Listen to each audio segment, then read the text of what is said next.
The neuromuscular junction consists of an axon of a motor neuron. We say it's an A alpha motor neuron. Initially, you can see it's myelinated, then it loses the myelin sheath, right? And we come to what we call the axon terminal and the presynaptic membrane, right? Then now we know that this axon terminal has calcium channels which are voltage gated as well as acetylcholine containing vesicles. Okay, then we have the presynaptic membrane here, and then we have the synaptic cleft in the middle, and then we have the motor end plate, which is the postsynaptic membrane, which contains the nicotinic acetylcholine receptors on the shoulder. So it's a very folded membrane, you can see, right? And on the shoulder, what they call the crest of the waves or the folds, you have the nicotinic acetylcholine receptors. And in the folds itself, like in here in the cavity, you get the acetylcholinesterase enzyme. Okay, and this is what we call the motor end plate. And then we have the muscle fibers, and we have voltage-gated sodium channels on these muscle fibers, right? So when we get an action potential, right, coming down this alpha motor neuron, what happens is that there is depolarization of the membrane here. As the membrane becomes depolarized, the voltage-gated calcium channels open. So you get influx of calcium coming into the axon terminal. This calcium, via several interactions between various proteins and chemicals and enzymes and so on, result in the acetylcholine vesicles undergoing exocytosis and releasing hundreds of thousands of molecules of acetylcholine into the synaptic cleft. Okay. Then what happens is this acetylcholine then binds to the alpha subunits of the nicotinic acetylcholine receptor. Do you remember what type of receptor the nicotinic acetylcholine receptor is?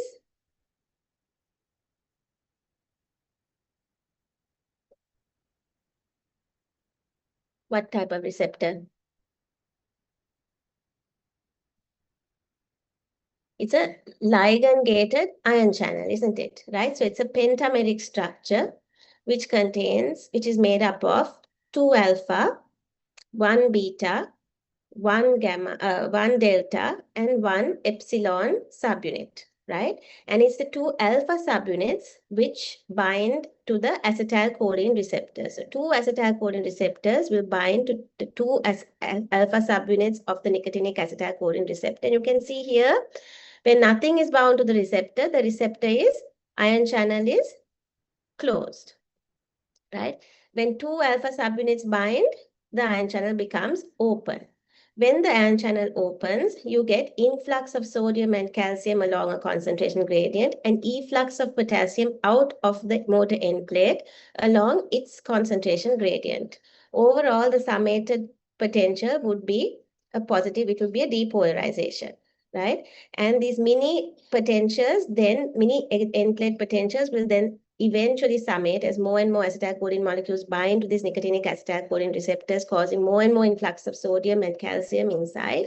You get a threshold potential is reached. And when that threshold potential is reached, an action potential is propagated along the motor end plate, along the muscle fiber. And then when it reaches, remember we talked about the voltage-gated sodium channel here. What happens is, when that action potential reaches the voltage-gated sodium channels, the sodium channels open, causing an influx of sodium, and this action potential is then propagated along the muscle fibers until it reaches the sarcoplasmic reticulum. You get release of calcium, and then calcium will interact with troponin, etc., and you get an muscle contraction. Okay, is everybody clear so far with that? How we get a muscle contraction in normal patients, normal people, right?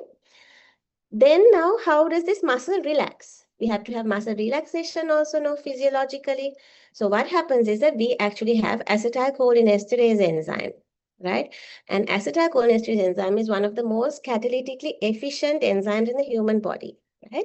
So acetylcholinesterase enzymes are here in the clefts here, okay, of the motor end plate. And what happens is they will actually act on the acetylcholine and break it down into choline and acetyl coenzyme A, right? And when acetylcholine is broken down in the synaptic cleft, we get a reduced concentration of acetylcholine in the synaptic cleft. Therefore, what is bound to the nicotinic acetylcholine receptor would be released, right? And the nicotinic acetylcholine receptors will not have the alpha subunit anymore. Will not be bound by the acetylcholine anymore. Initially, they will be in an inactive state. Then with some time, they will go back into a state where they will be receptive to further acetylcholine molecules, right? The choline that is produced by the breakdown of acetylcholine by acetylcholinesterase will then be taken back up into the axon terminal, and with the activity of choline acetyltransferase enzyme, more acetylcholine will be produced and put back into the vesicles, ready for the next action potential coming down the axon of the motor neuron, ready for the next muscle contraction. Okay? So that is the normal physiology of the neuromuscular junction. Now, what would happen if we inject this patient with atracurium? So atracurium, for those, all of you must be knowing, but in case you don't, it's a non-depolarizing neuromuscular blocker, right? So when we inject our patients with atracurium, we give it intravenously, isn't it, right?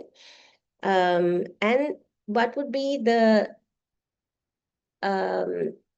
concentration gradient from the plasma compartment to the synaptic cleft?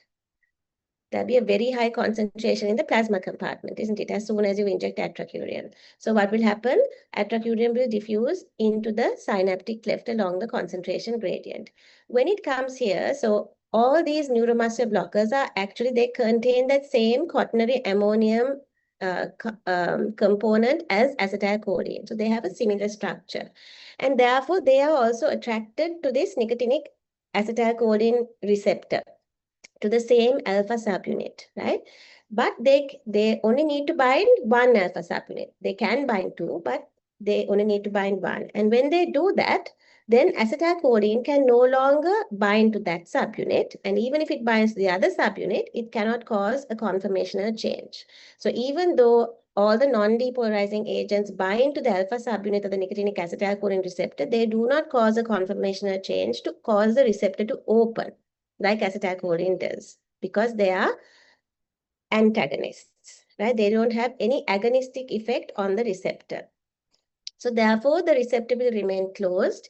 And even though there could be a action potential coming down and release of acetylcholine into the synaptic cleft, this acetylcholine will then have to compete with the atracurium. And initially, there's a very high concentration of atracurium here as soon as you give the drug. Okay, so most of these receptors would be blocked. The moment you get more than 80 to 90% of these nicotinic acetylcholine receptors blocked, you will get muscle paralysis, because acetylcholine released will not be sufficient to compete with the atracurium. Okay, so that's how we get muscle paralysis with the non-depolarizing agents. Then what happens? How do we actually recover from this? Because we don't want our patients to be paralyzed forever, isn't it? So luckily for us, atracurium and all these agents are metabolized in the body, right? And we'll talk about the different methods later. And when they are metabolized, what happens to the concentration gradient? So then we know that the concentration in the plasma would be reduced because it's being cleared from the plasma by metabolism.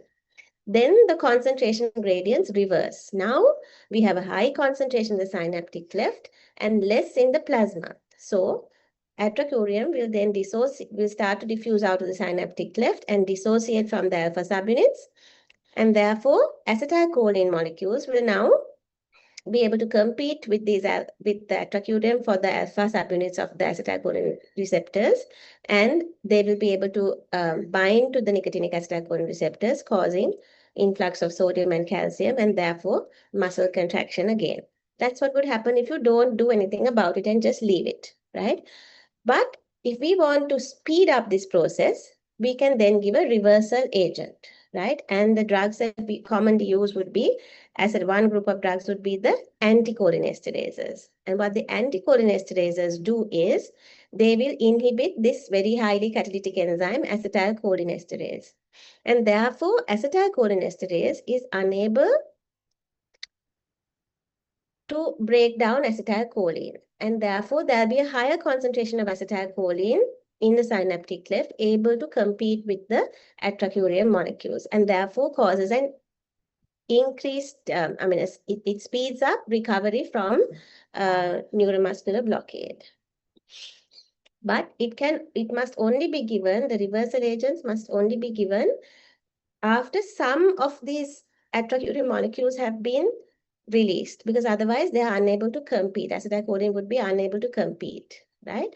And so therefore you have to wait for some of the atracurium to be metabolized before you give it. That's why we say we can't give neostigmine when there's a deep level of block, okay? Because it can only antagonize the acetylcholinesterase enzyme. And when all the acetylcholinesterase enzyme is antagonized, nothing further can be done. So just increasing acetylcholine concentration to that amount, if you give any more neostigmine or any more anticholinesterases, you will not be able to increase the concentration of acetylcholine in the synaptic cleft, okay? So that is how atracurium or the non-depolarizing agents would act, and that is how we would reverse them. Now, succinylcholine is different. That is the only depolarizing agent that we have in clinical practice.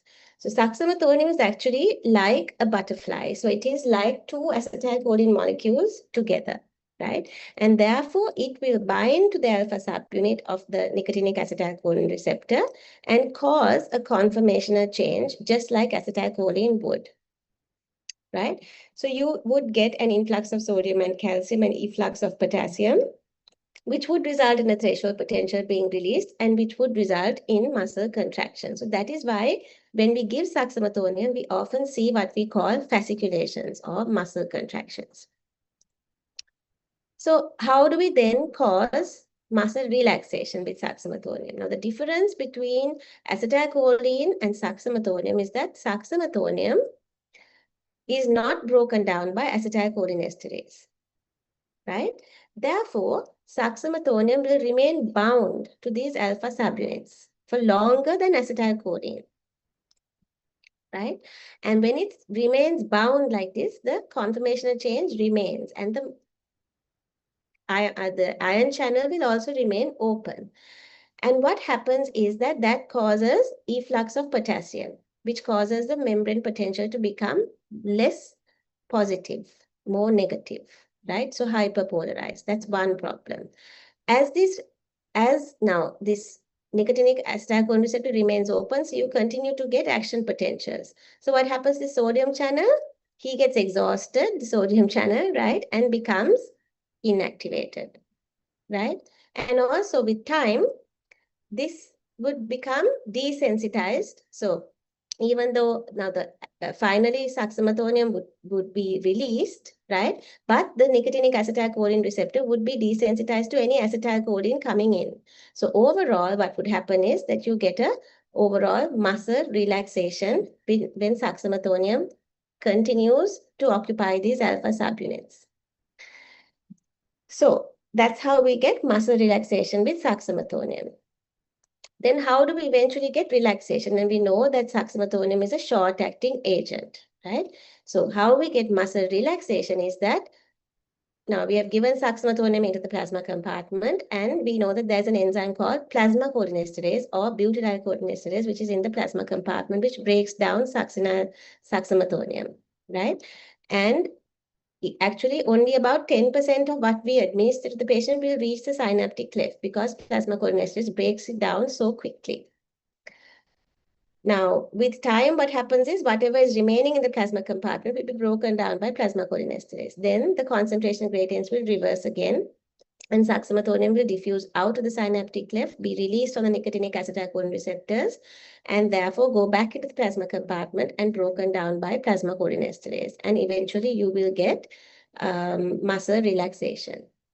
If you try to give these patients anticholinesterases to speed up recovery, what can happen is that the anticholinesterases can inhibit plasma cholinesterase. And that would therefore slow down the metabolism of succinylcholine and slow down recovery from succinylcholine blockade. Okay? So Is that clear? If there are questions, you can ask. Right, so then we're going to move on, right? So we've done the initial part of the physiology and most of the pharmacodynamics now, right?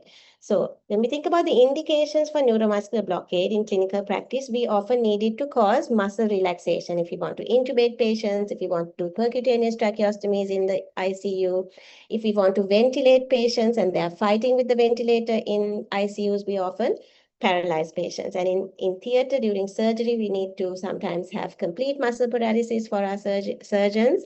Then we need general anesthesia. And sorry, we need to have complete muscle paralysis with general anesthesia. And then sometimes in the ICU, you might want to cause relaxation of the abdominal muscles, for example, with intra-abdominal hypertension. Then those patients as well, we would need to paralyze them. So we use neuromuscular blockades. There are several indications, right? So pharmacology-wise, the neuromuscular blocking agents, as I told you, are all quaternary ammonium compounds with a positively charged radical, which is very similar to the quaternary nitrogen radical of acetylcholine. So this is why they are also attracted to the nicotinic receptors. They are classified according to their mechanism of action, as we just described, as depolarizing agents like succinylcholine, which have an agonist effect on the acetylcholine receptors, but eventually cause muscle relaxation, right? And then we have the non-depolarizing agents, which are competitive antagonists at the acetylcholine receptor, and they are generally grouped according to their chemical structure or duration of action, right? So because we use them clinically, it's more important to know their duration of action actually, right? So they are the steroids, the curoniums, so like becuronium, pancuronium, right? Rocuronium, and then the benzyl isophenoliniums, the curiums like atracurium, mivacurium, right? So you have already had the lecture on neuromuscular monitoring, I assume, right? So we monitor using the peripheral nerve stimulator, where we record the skeletal muscle response to a supramaximal electrical stimulus. And that is how we determine the potency of the drug. So we give a supramaxillary stimulus and we look at to see what the muscle response is quantitatively. Then we give a dose of neuromuscular blocker, and then we see how much that response is reduced, right? And what we say is, so we have two doses that we look at. The dose needed to produce either 50% or 95% suppression of a single twitch response in the presence of a fixed general anesthetic. So nitrous oxide barbiturate opioid anesthesia would tell us about the drug. So ED 50 is one and ED 95 is the dose that we need to actually know to intubate our patient. So that would produce 95% suppression of the single twitch response to a peripheral nerve stimulator. So the intubating dose we normally use would be twice that ED 95 dose, right? So, and generally speaking, a 90% suppression of the single twitch response is enough for us to provide good surgical working conditions. A bit about pharmacokinetics. So as we mentioned right at the beginning, they are highly ionized compounds. They are water soluble, highly ionized molecules. They are water soluble and they have limited lipid solubility. So what does that tell us about their volume of distribution? Basically, they are very similar to the extracellular fluid volume, right? So around 200 ml per kg. So it's quite easy when you look at an MCQ and they give you a large volume of distribution and ask you whether that's true, you know immediately that it's not, right? So the volume of distribution is similar to extracellular fluid volume. Can it cross membranes? We already discussed about that. It cannot cross the membranes, so it cannot be absorbed from the stomach. It cannot cross the blood-brain barrier.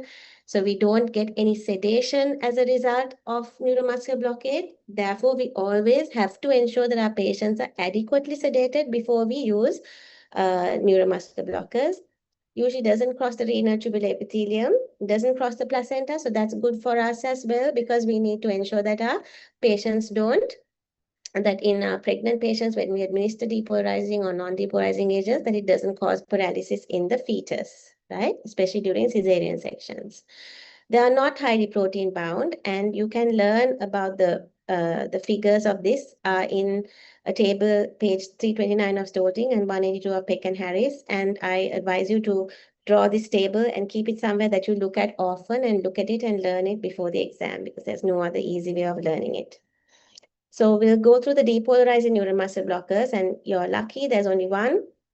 So as I said, succinylcholine is equivalent to two acetylcholine molecules joined together. It has a very rapid onset of action of 30 to 60 seconds and a short duration of action of 3 to 5 minutes. So like I said earlier, it is broken down by plasma cholinesterase, so it's quickly metabolized, the concentration gradients are quickly reversed, and it leaves the alpha subunits of the nicotinic acetylcholine receptors, leaving it ready for the next muscle action potential to come and cause muscle contraction. The dose is 0.5 to 1 milligram per kg.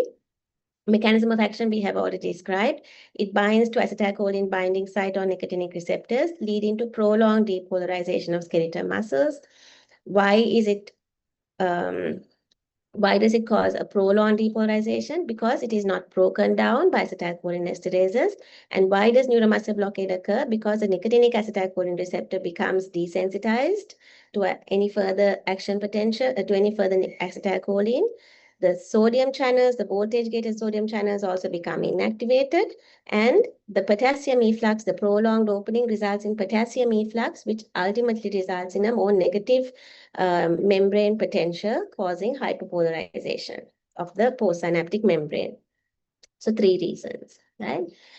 So this depolarizing neuromuscular block you would have learned from your lecture on neuromuscular monitoring is a phase 1 block. So what that means is there is no fade, right?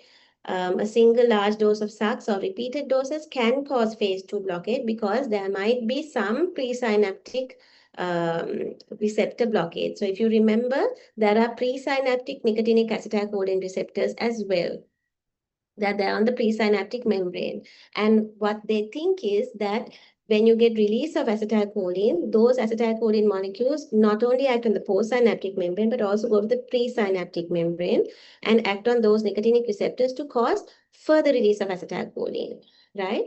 So if you block the presynaptic receptors, and that happens with the non-depolarizing neuromuscular blockers, the next action potential cause will cause a smaller muscle twitch, right? And that causes what we call fade. So if you have a train of 4 response, you'll have fade. Each stimulus will be lower, right?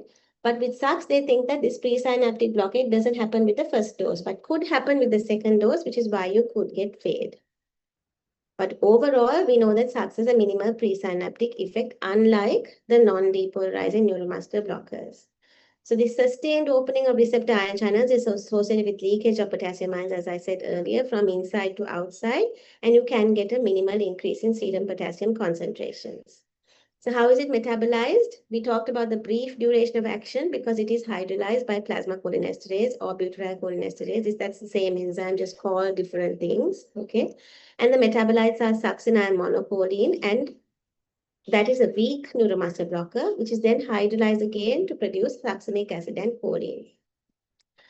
This plasma cholinesterase is not present at the neuromuscular junction, which is why SAX will cause that prolonged opening of the nicotinic acetylcholine receptor, unlike acetylcholine. Remember that only a small fraction of administered SAX will actually reach the neuromuscular junction because it's rapidly metabolized by plasma cholinesterase. So the activity of plasma cholinesterase is very important, which influences the amount of SAX which reaches the neuromuscular junction. And this activity can be decreased by various things like liver disease, anticholinesterases. So like I told you, if you give neostigmine to a patient who you have given SAX to, that would cause an inhibition of plasma cholinesterase and therefore increase plasma concentrations of SAX and increase the duration of activity, right?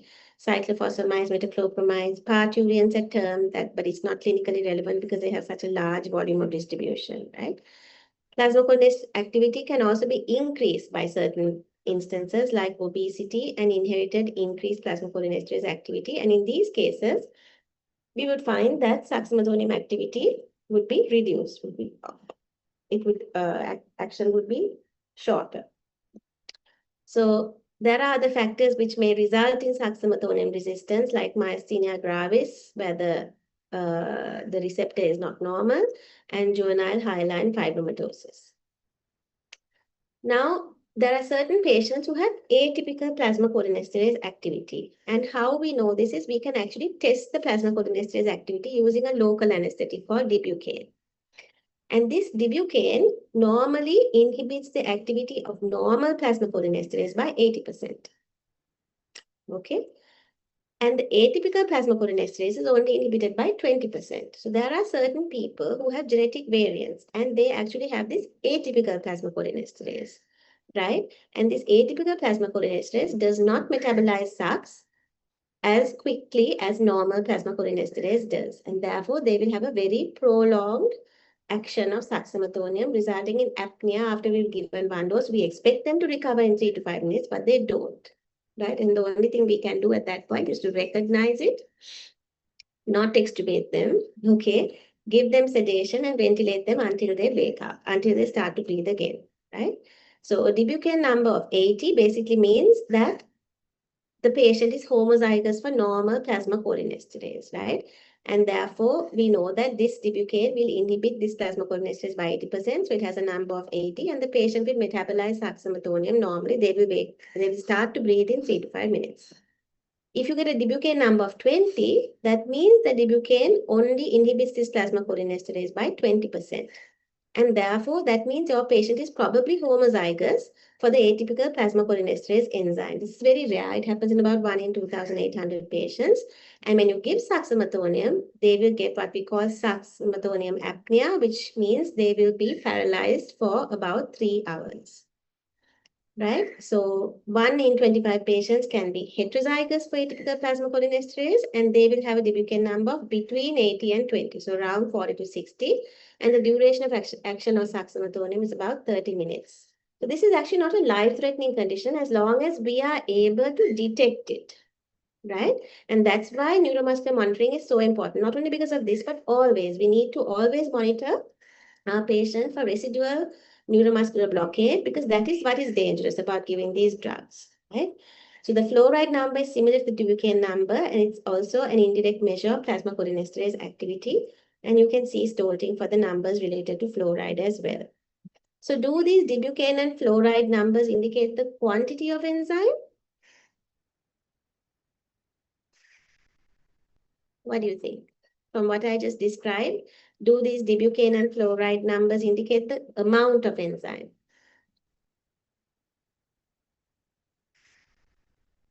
No, right? They indicate the quality of the enzyme, the activity of the enzyme. Okay, they just basically tell you that these local anesthetics would inhibit by a particular percentage, and therefore it will give you an indication of whether this is normal plasmacholinesterase or atypical plasmacholinesterase, whether the patient is homozygous for normal gene, heterozygous for the abnormal gene, or homozygous for the abnormal gene, right? So if you have a genotype of EU, U being usual, right, then that's the incidence in the population is 96%. The duration of block would be normal and the Buchan number would be 80. If you are heterozygous for the usual gene and atypical gene, then that occurs in about 4% of patients. You'd have a prolonged block of about 30 minutes. And the Dibucane number would be about 40 to 60, right? And if you're homozygous for the atypical gene, then this incidence is very rare. It's 1 in 2,800, and the duration of block would be very prolonged, and your Dibucane number would be 20. Okay? So that is about atypical plasmacholinesterase activity. Now, pharmacodynamics of succinylcholine. So succinylcholine has effects on pretty much all the organ systems. So in the cardiovascular system, it has basically got muscarinic effects. Okay, so just like it acts on the nicotinic acetylcholine receptors on the neuromuscular junction, it will act on all the other nicotinic receptors as well and the muscarinic receptors, right? And they can cause bradycardia, junctional rhythms, leading even to cardiac arrest, especially if you give a second dose of succinylcholine. In the respiratory system, it can cause, obviously it causes apnea because we are causing a neuromuscular blockade, and also bronchospasm, mainly due to histamine release. In the nervous system, we get that initial fasciculation, like I told you, prior to the paralysis. It can cause increased intraocular pressures because the extraocular muscles can fasciculate as well. But this is not clinically relevant because we often don't just give SACs on its own. We also give an induction agent like propofol or thiopentol those days, which are known to reduce the intraocular pressure. So overall, there is a balance. In the gastrointestinal system, it can cause intragastric pressure increases because of the fasciculation, but the lower esophageal sphincter is contracts as well, so it doesn't cause reflux or aspiration. It can cause increased secretions in the gastrointestinal tract. Other problems are hyperkalemia. So under normal circumstances, there's a slight increase in potassium, but in patients who have had burns, myopathies, upper motor neuron lesions, etc., or who are very critically ill with severe metabolic acidosis, there can be proliferation of extrajunctional nicotinic receptors. And these receptors have a difference, which means that they do not have the, instead of the gamma subunit of the pentaminic structure, it is replaced by an epsilon subunit, like the fetal nicotinic acetylcholine receptors, which means those receptors remain open for longer and they cause more potassium efflux, right? So your serum potassium can really increase in such patients. That's why we do not give succinylcholine to patients who have any of these problems. Burns, of course, we can use after 24 hours, but not after 24 hours. So patients can develop myalgia probably as a result of the fasciculations that happen, and succinylcholine, along with all the other inhaled anesthetics, can cause malignant hyperthermia as well. So a few special points on SACS is that it has a quick onset and offset, therefore it's used for tracheal intubation, rapid sequence induction, and treatment of laryngospasm. It doesn't need a reversal agent, which is very important. But there have been reports of fatal anaphylactic reactions with succinylcholine, and there's this risk of malignant hypothermia. So in most countries abroad now, SACS is not used as often in the Western world. It is rocuronium, which has taken over, and we'll talk about that in a bit. So now moving on to the non-depolarizing neuromuscular blockades. So again, neuromuscular blockers. So again, this causes competitive antagonism of acetylcholine at the nicotinic receptor at the postsynaptic membrane, and they bind to acetylcholine binding sites without causing conformational change in the receptor and by blocking the opening of the ion channel. Neurotransmission is abolished when we have 80 to 90% of the receptors blocked. So the characteristics of the block you probably already know. So there is fade, as we discussed, there's post-tetanic potentiation, and there's potentiation of other non-depolarizing agents. So because only one alpha subunit is needed to be attached to, it usually when a non-depolarizing agent attaches or binds to an alpha subunit, the other alpha subunit becomes more open to being bound to. And if you give another agent, that can cause potentiation of the block and synergism as well. And these agents are blocked by anticholinesterase drugs because we get increased concentrations of acetylcholine in the synaptic cleft, which then competes with the non-depolarizing agent for the nicotinic acetylcholine receptors. So clinically, we divide them into 3 groups: long-acting, intermediate-acting, and short-acting neuromuscular blockers. So the only long-acting agent in current practice is pancuronium. So like I said earlier, I'm just going to speed through this because you can read these in the book, right? So onset 3 to 5 minutes, duration is longer than the others, so 60 to 90 minutes. And it's very potent. You can see that the ED95 is 80 mics per kg, right? It's mainly eliminated unchanged in the urine, which is why we need to be careful in patients with renal disease. And it undergoes hepatic deacetylation to produce 3 metabolites: 3-hydroxy, 3-17-hydroxy, and 17-hydroxypancuronium.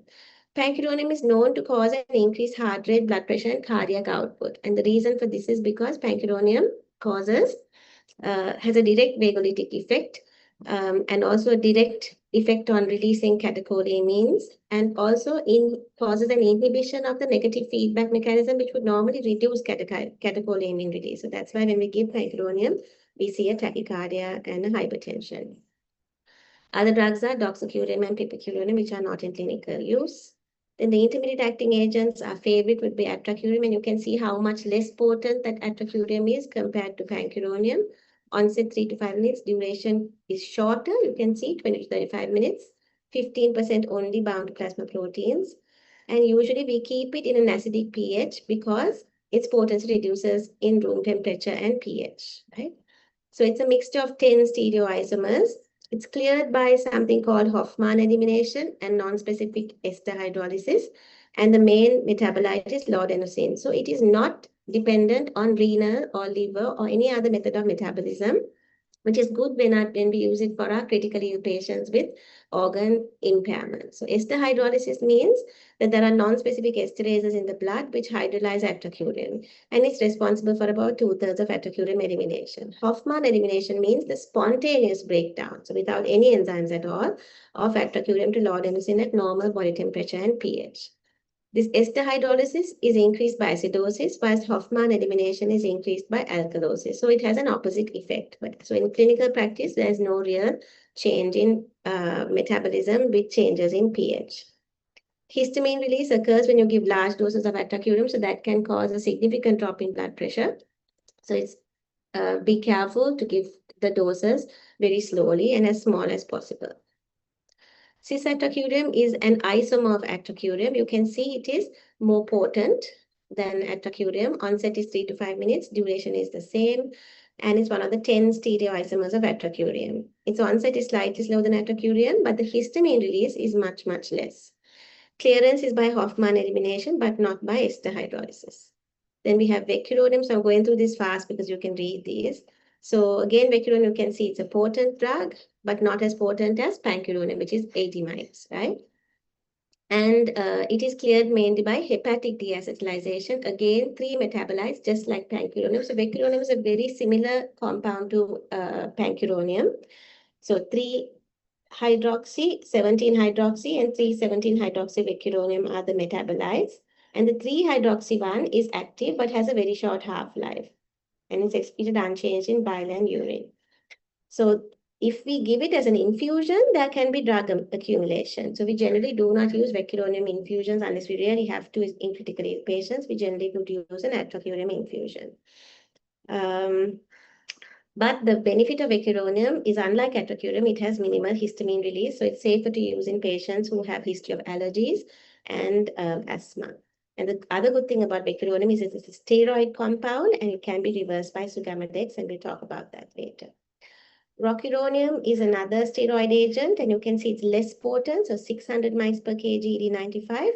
Onset is about 1 to 2 minutes, so quicker. Duration of action is 20 to 35 minutes.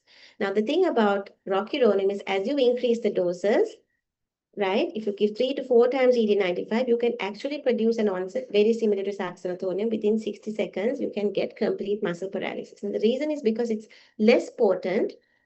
We have to give a large concentration, large dose. Therefore, the concentration gradients from plasma to the neuromuscular junction would be very steep, which would cause a very quick influx of rocuronium into the neuromuscular junction, causing blockade, right? But when we give these large doses of rocuronium, they would end up having an action similar to pancuronium, a duration of action. So it would last for longer. So if we need to reverse it, then we do have to give something like sugammadex to very quickly encapsulate it and take it away, right? So if you don't give anything at all, then rocuronium would be eliminated by the liver and excreted by the bile. Only 30% would be excreted unchanged in the urine. It has minimal histamine release. Yeah. Then we move on to the short-acting non-depolarizing agents. There's only one that we use in clinical practice. It's mivacurium. Onset is about 2 to 3 minutes. Duration 12 to 20 minutes. You can see it's shorter. It has 3 isomers, trans-trans, cis-trans, and cis-cis. And the first 2 are equipotent. The latter one has 1/10 potency. And the first 2 are metabolized by plasmacholinesterase enzymes to inactive compounds. We generally don't have to give reversal agents. But if you want to wake a patient up very much quicker, you can give neostigmine, unlike with saxenotonium. So we said saxenotonium is broken down by plasmacholinesterase, and if we give neostigmine blocks plasmacholinesterase, and saxenotonium action will be prolonged. But the difference between mivacurium and saxenotonium is that saxenotonium cannot be competed with by acetylcholine, but mivacurium is a non-depolarizing agent. Acetylcholine molecules can compete with mivacurium for the alpha subunits, okay? And so therefore, if we give acetylcholinesterase, acetylcholinesterase will be blocked, and we get an increased concentration of acetylcholine, which can then compete with mivacurium and cause reversal. But mivacurium, like atracurium, can cause histamine release. It's very rarely used in clinical practice, actually. So there are certain drugs that enhance the action of non-depolarizing agents. You can learn about those. And there are drugs that reduce the action of non-depolarizing blockers, and you can read about those too. So we know that these all the neuromuscular blockers can cause allergic reactions, and it is the commonest cause of anaphylaxis under general anesthesia. Sux is the biggest one, then atrofurium, less with rocuronium. And basically, it's because they have a flexible structure which allows them to interact with the mast cell receptors more easily, causing it's a flexible structure of succinylthonium and the benzyl isophenyleniums rather than the steroidal compounds, which cause them to interact with the mast cells and cause anaphylaxis, right? And some of all these agents have these quaternary ammonium radicals, which are also shared by soaps and certain cosmetic products, which is why females tend to be more allergic to the neuromuscular blockers than males. And if you are allergic to one type of neuromuscular blocker, you could be allergic to others, which is why once it happens, we have to ensure that patients are followed up by immunologists and they are tested for all the agents before their next general anesthetic. So quick question before we move on. Why does rocuronium have a quicker onset of action than becuronium? Because it is less potent and we have to give a larger dose. Correct. So we have a steeper concentration gradient from plasma compartment to the synaptic cleft. What does buffer diffusion mean?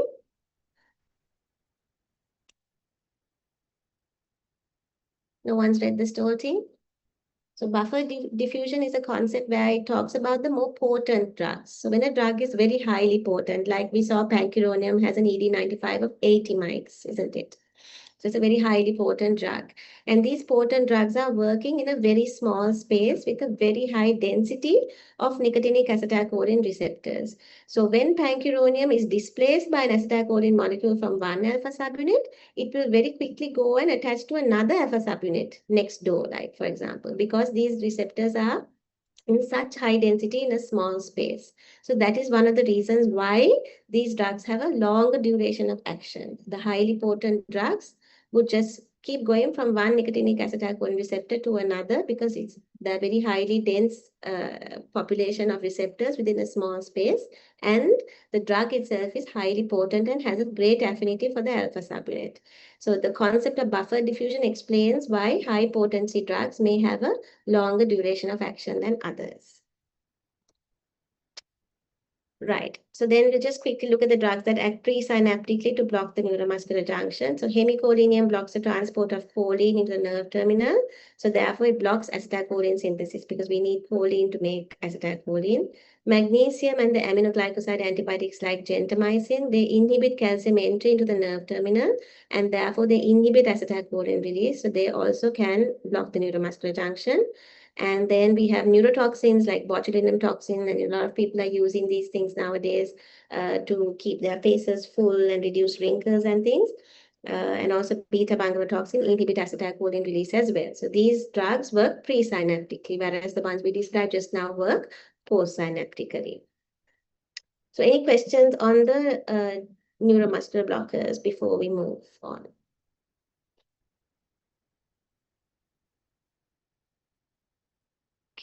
So this part has ended. So we have looked at the physiology of neuromuscular transmission. We have looked at the pharmacodynamics of both types of drugs, depolarizing and non-depolarizing agents.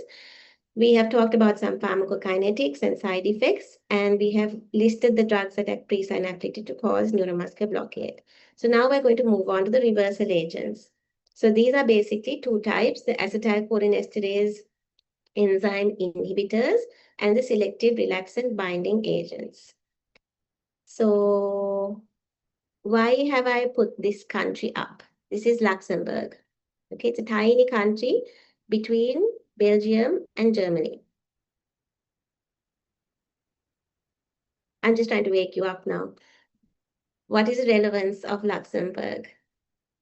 I'll give you a hint. It has a relevance to the acetylcholinesterase enzyme.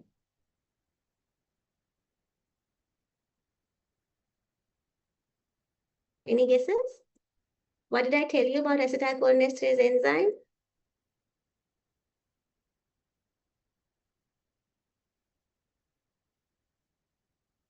Is it an efficient enzyme or a very slow reacting enzyme? Nobody remembers what I said. That's sad. So the reason why I put this up is because Luxembourg is one of the most efficient countries in the world. It has the highest productivity, right? And very low working hours compared to other countries. And that's because the people in Luxembourg, um, I mean, it's probably their training, their backgrounds, their quality of life. They have a very good work-life balance, but at the same time, they are extremely productive and a very strong economy, right? So the point is not to work long hours, but to be more productive during that time. And acetylcholinesterase is an enzyme like that, okay? So it causes a rapid hydrolysis of released acetylcholine. And in that tiny space, 50% of acetylcholine is hydrolyzed before it reaches the postsynaptic membrane. So it has the highest catalytic efficiency of all enzymes in the human body, right? And the highest concentration of acetylcholinesterase is actually at the neuromuscular junction, okay? Um, so what it does is it antagonizes acetylcholinesterase so that more acetylcholine is available at the neuromuscular junction to compete with the non-depolarizing neuromuscular blockers. So there are three types, the easily reversible ones, and then the formation of carboxylated enzyme complex, and the agents that cause irreversible inactivation. So those would be those organophosphorase compounds, phosphorus compounds, which we see patients coming in, farmers who have taken who have tried to commit suicide and ingested organophosphorus compounds. We won't be talking about that because it's not used pharmacologically. So the easily reversible ones are edrophonium. There's only one. So the quaternary amine group of edrophonium will be attracted to the anionic site of acetylcholinesterase, and the hydroxyl group would form a hydrogen bond with the esteratic site of acetylcholinesterase. Now, this acetylcholinesterase enzyme or the acetylcholine is unable to bind the acetylcholinesterase enzyme. Okay, and therefore it will be able to compete with any non-depolarizing neuromuscular blockers which are there. So acetylcholine is but the problem actually is that because these bonds are not covalent bonds, acetylcholine can compete with the acetylcholinesterase and with the edrophonium, and therefore cause release of edrophonium from acetylcholinesterase and quickly bind to the acetylcholinesterase enzyme again and be broken down, right? So therefore, edrophonium has a short duration of action because they don't form covalent bonds. It's just used clinically to distinguish between myasthenic crisis and cholinergic crisis. Okay, the myasthenic crisis would get better, the cholinergic crisis would get worse. Now, the drugs of interest to us are neostigmine, pyridostigmine, etc. So these form a carb-amylated complex formation with acetylcholinesterases. Okay, and they slow down the hydrolytic activity of the enzyme, right? So what they do is they antagonize the residual effects of neuromuscular blockers and accelerate recovery. Increased concentration of acetylcholine will compete with the residual molecules of neuromuscular blockers for the unoccupied nicotinic receptors, and that causes recovery of muscle contraction. But there's a ceiling effect because obviously neostigmine, whatever dose we give, will then antagonize the acetylcholinesterase enzymes. After that, giving more neostigmine will not have any effect, right? So therefore, we can only give it at lighter levels of block, not the deep levels of block, because there it will be almost impossible to increase the concentration of acetylcholine to the level to compete with the large concentration of non-depolarizing agents, right? So the neostigmine dose range is about 40 to 80 miles per kg. Edrophonium is a little higher. Pharmacokinetics, they have similar elimination half-lives. Neostigmine is 50% renally excreted, whereas pyridostigmine and edrophonium are 75% renally excreted. Side effects are basically the muscarinic effects because obviously acetylcholine, the effect of this will be everywhere in the body, right? And we get more acetylcholine release, causing bradycardia, bronchoconstriction, increased secretions, and increased bowel motility. So this is why we always give it with an antimuscarinic agent like atropine or glycopyrrolate. So that is the acetylcholinesterase inhibitors, anticholinesterases. Now we're going to talk about sugammadex. So sugammadex is what we call an SRBA or a selective relaxant binding agent. It's a modified gamma cyclodextrin and has a shape like, if you look at it three-dimensionally, it looks like a cone or a donut, right? And inside in the cavity, if you think of it as a donut, it's hydrophobic, and outside it is hydrophilic. So what these molecules do is actually they encapsulate the steroid neuromuscular blockers. Steroid and neuromuscular blockers, if you remember, are rocuronium, becuronium, pancuronium, right? And what they do is they make the molecule a more water-soluble guest host complex. And what would happen? So when it encapsulates the rocuronium in the plasma compartment, it reverses the concentration gradient. Now, rocuronium, free rocuronium concentration gradient would actually reverse. So the synaptic cleft would have a higher concentration of free rocuronium, and that rocuronium would diffuse out of the synaptic cleft and come to the plasma compartment, where it will be engulfed by more sugammadex. Continuing to maintain that reversed concentration gradient will cause a diffusion of all the rocuronium out of the synaptic cleft into the plasma compartment where it's encapsulated, and the patient will have full recovery of neuromuscular transmission. Okay. So its affinity is mainly for rocuronium and becuronium, much less for pancuronium. So these two drugs, we can use it. And the rocuronium sugammadex complex is particularly tight, right? And we can therefore, unlike with neostigmine, we can use sugammadex for very profound neuromuscular blockade as well. Specifically when we have given very large doses of rocuronium for use to cause quick neuromuscular blockade, we give large doses. Remember I told you? We can reverse even those deep, profound blocks with sugammadex, because what it does is it encapsulates whatever is in the plasma compartment and reverses the concentration gradients. And we can get a train off of more than 90% within 3 minutes, right? So when you monitor your neuromuscular blocker and you find that your TOF is around 2, you can give a small dose of sugammadex. But as you get deeper levels of blocks, then you have to go up to 16 milligrams per kg. And if you want to quickly reverse a rocuronium dose, a full dose of 1.2 milligram per kg, 3 minutes later you want to reverse, then you have to give the highest dose of 16 milligram per kg. So sugammadex is 75% excreted unchanged in the urine. So that whole complex will be excreted. So I have a quick question for you. Plasma concentration of free rocuronium decreases in the presence of sugammadex. Is it true or false?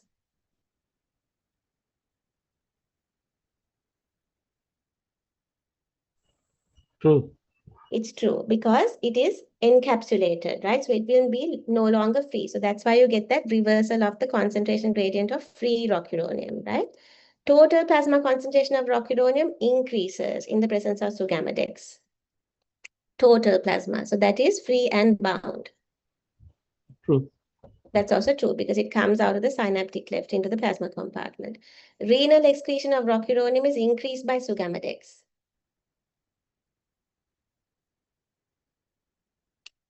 It's also true because 75% of sugammadex is excreted unchanged in the urine. And we know that actually rocuronium is only about 30% excreted by the kidney, right? So when we give sugammadex, most of it will be excreted by the kidney. So that is also true. So therefore, in patients with an eGFR of less than 30, we should avoid using sugammadex. Okay, any questions?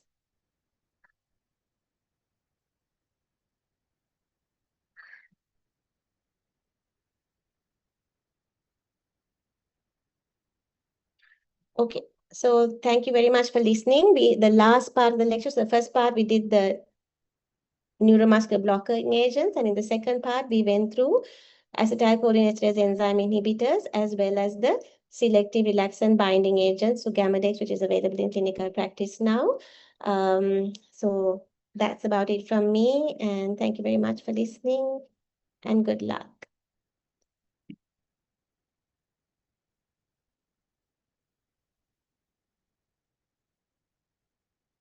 Oh, sorry, there's a question.